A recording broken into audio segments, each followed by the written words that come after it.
Hello JEE and NEET aspirants, आइए कुछ अच्छे प्रीवियस और क्वेश्चन को लगाते हैं और अपने नॉलेज को और बूस्ट करते हैं। हेलो एवरीवन, आइए इस क्वेश्चन को देखते हैं। ये क्वेश्चन 26 जुलाई 2022 शिफ्ट 1 में पूछा गया है। बोल रहा है कि a charge particle is moving in a uniform magnetic field 2I + 3j Tesla if it has an acceleration of alpha I cap minus 4j cap meter per second square then the value of alpha is। तो ठीक है। अच्छा, आपको एक point पता होगा कि जब भी एक चार्ज पार्टिकल मूव करता है यूनिफॉर्म मैग्नेटिक फील्ड में तो क्या होता है। ऐसा होता है ना कि F इज इक्वल टू क्या होता है, फोर्स इज इक्वल टू होता है क्यू वी क्रॉस पी।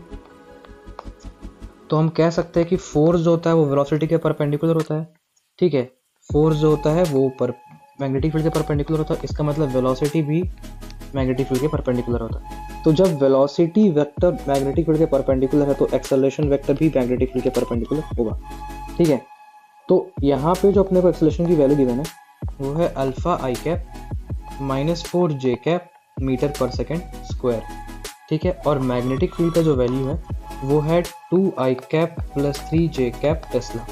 ठीक है, अब क्या करेंगे, अगर ये मतलब कि एक्सेलरेशन वेक्टर परपेंडिकुलर है मैग्नेटिक फील्ड का, तो अगर हम इन दोनों का डॉट प्रोडक्ट करेंगे तो क्या मिलेगा, cos 90, और इसका डॉट प्रोडक्ट का वैल्यू आ जाएगा 0। तो इसका मतलब हम कह सकते हैं कि A डॉट B मतलब कि dot product of acceleration into magnetic field will give 0।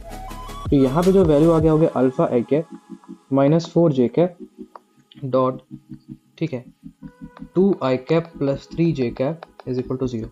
तो ये हो जाएगा 2 अल्फा, ठीक है, minus 12j cap is equal to 0। अब क्योंकि वो i को i से करा तो i कट गया, 1 हो गया।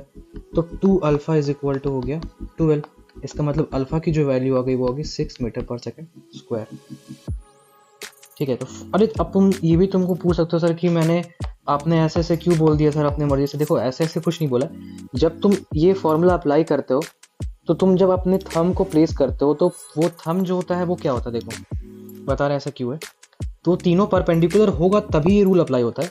जैसे मान लो कि मैंने इमेजिन करा कि आपका एक थंब हो गया, ये आपका पाम है, ठीक है, आपका हैंड है, ठीक है, तो ये हो गया। तो ये जो थंब है वो तुम्हारा कहाँ है, ये करंट के डायरेक्शन, ठीक है, और इस ये जो पाम है, ये पाम जिस तरफ जा रहा है उस तरफ मैग्नेटिक फील्ड है।